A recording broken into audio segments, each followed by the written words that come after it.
We have a very special visitor in class with us today. I don't know if we can see Dr. Gordon sitting over there. We have the good fortune of having two Dr. Gordons with us today. This is our Dr. Gordon that you know, Dr. Edmund T. Gordon, who is sitting alongside his father, Dr. Edmund W. Gordon, correct? This is Dr. Edmund W. Gordon. Yes, and I think we're really, really fortunate to have him with us today. It's not every day that we'll get to speak with such an esteemed academic and someone who has seen so much of the world that I think we could call him a walking history book in himself. Dr. Gordon was born in 1921 in Greensboro, North Carolina. Are any of my panelists good at math? Goldsboro, sorry, in North Carolina. Can anyone tell me how many years ago that was? 97. 97. Yeah. I shouldn't have done that. I couldn't do the math on my own either. That's a lot of the world. That's a lot of the world that has happened in that time. And just for some context, that's about 58 years after emancipation in the US and just about 40 years before the civil rights movement as we know it and as we've been talking about it. So I'm going to let the two Dr. Gordon speak, but I also have some questions. And I want to ask Dr. Gordon Sr.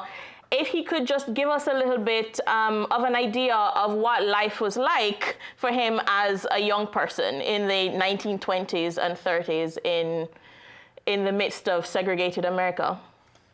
So before we do that, let's get some biography going, sure. And then he can answer the question if, as he said, if he so pleases, right?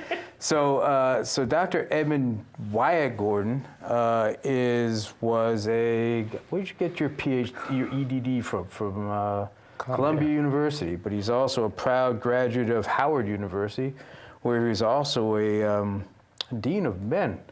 And also an Omega Phi, what is your Omega? Omega Psi Phi. A Q, right? So anyway, on the yard there at Howard. But one of the things I'd like to do is for him to place me and him kind of genealogically, because a lot of folks, you know, look at me and I'm claiming to be a biracial black man and all that kind of stuff. Well, we're at least going to establish the African side of that equation. So where are your folks from, Dad?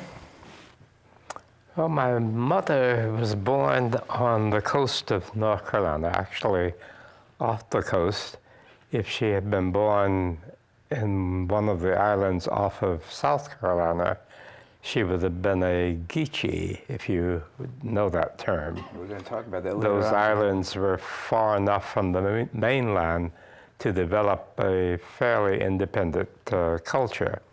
She was born in North Carolina, in Beaufort, which was just a quarter of a mile off the coast, and it was very much a part of the culture of the mainland without the concentration of people of African descent that you would see in the offshore islands of South Carolina. Her father was an interesting dude. He was a merchant ship's captain. As we have understood it, his father was an escaped enslaved person, and his mother was a Native American person. We're told that they chose to give the family name, to use the mother's name as the family name, so that the children born of the two of them would not be enslaved people. Now, in modern times, with the techniques we have for tracing these things, it's a little bit confused as to exactly what the facts are, but I'm comfortable with the notion that my mother's side of the family was a combination of former enslaved persons and Native American persons. On my father's side, My father came to this country from Jamaica in 1904, graduated from medical school down in North Carolina. North Carolina, about 1909. Incidentally, you're going to have to tell me how much time we've got, because I'm kind of accustomed to just talking. Can I continue? We'll cut you off when your time is okay. up. All right. Anyway, my dad, Dr. Edmund T. Gordon, has my son's name, but this is the second Dr. Edmund T. Gordon. My father, Dr. Edmund T., had been born down in Jamaica, got his basic education there. As was the custom of the British in those days, they selected their brightest, well, I guess we'd have to call them enslaved people also. They were members, they were the indigenous members of the colonies of Great Britain. They shipped them to England for their more advanced education. So Dad was sent to Edinburgh, and from there back to Jamaica, from Jamaica to the States to study medicine, and he lived out the rest of his life. He died at 58 years old. He lived out those years in the United States as a very respected colored physician. So let's cut you off there. Okay. And then I'll give it over to Tracy to ask you the questions that might emerge from that. Yes.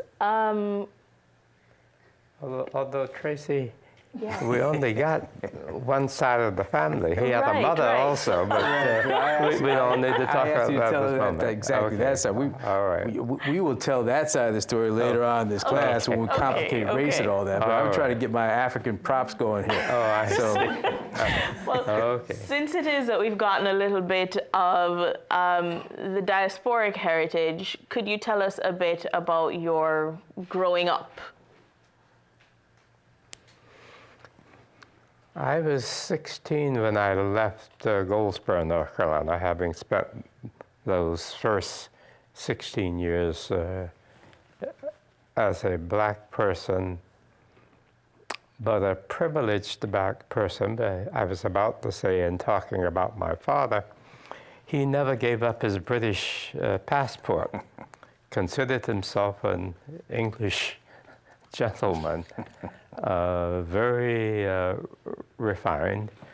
Some people would probably call him an Uncle Tom, because he was very respectful of the apartheid system under which we grew up.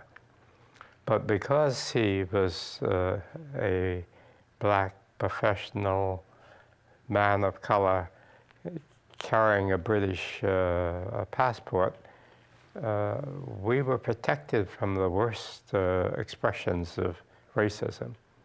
Number one, he had the money to protect us. And number two, the white people in Goldsboro didn't look up to Dr. Gordon, but they treated him with great respect. I do remember one day being stopped by a policeman.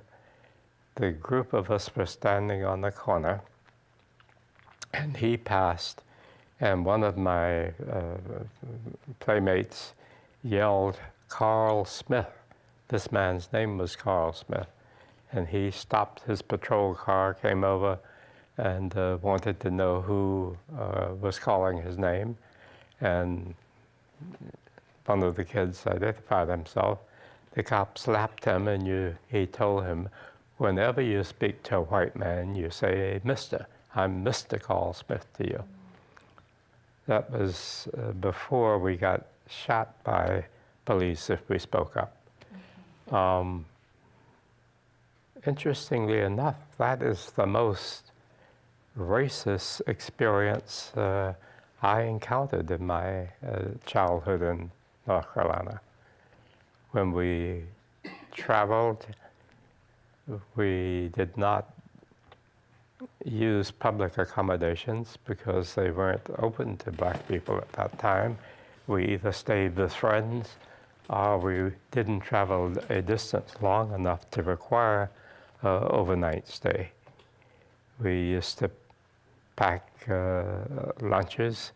In fact, black people, including us, were known for their greasy brown bags because we filled them with, fried fish or fried chicken or whatever we were carrying to eat with us, because this was before McDonald's and all of the other fast food places, and way before we had laws that outlawed segregation, so that we couldn't eat in public places. We did have a cousin, and I didn't talk about that part of the white side of my background, but we had a cousin Clyde, who could have passed for a Caucasian person. He would often travel with us, and he was the front. He would go into the restaurant or the food shack or the grocery store to shop for us because he was fair enough to, as they called it, to pass as being white. Probably the most consequential experience was a much more subtle one, and that was the inferior public schools to which I went. In those days, black kids were not required to go to school and actually were not provided with schooling past the 11th year. The white high school, of course, had a 12th grade. In the schools for the colored, we got the equipment that was passed down from the white schools. I remember in the chemistry lab in my high school, we had one malfunctioning microscope that we had inherited from the high school for white kids when they got 50 microscopes. They didn't even give us one of the new ones. They gave us the old one, or one of the old ones that they had. To compensate for that, my folks, as did a few other black people of that time, did a lot of what I have come to write about as supplementary education. That's the education that occurs outside of school.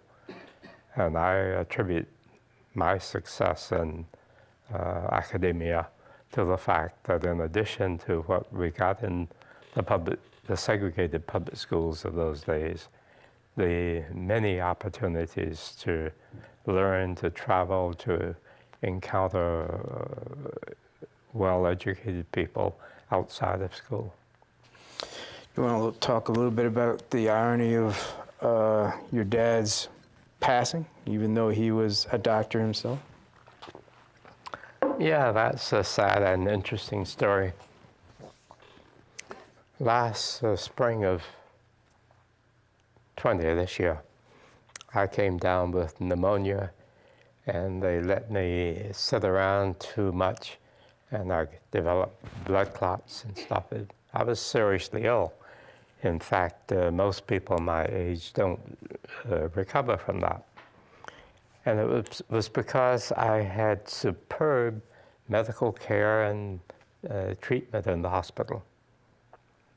My father, in his 58th year, developed an enlarged prostate. And in those days, they either put you in a kind of permanent catheter, or they went in and cut it out.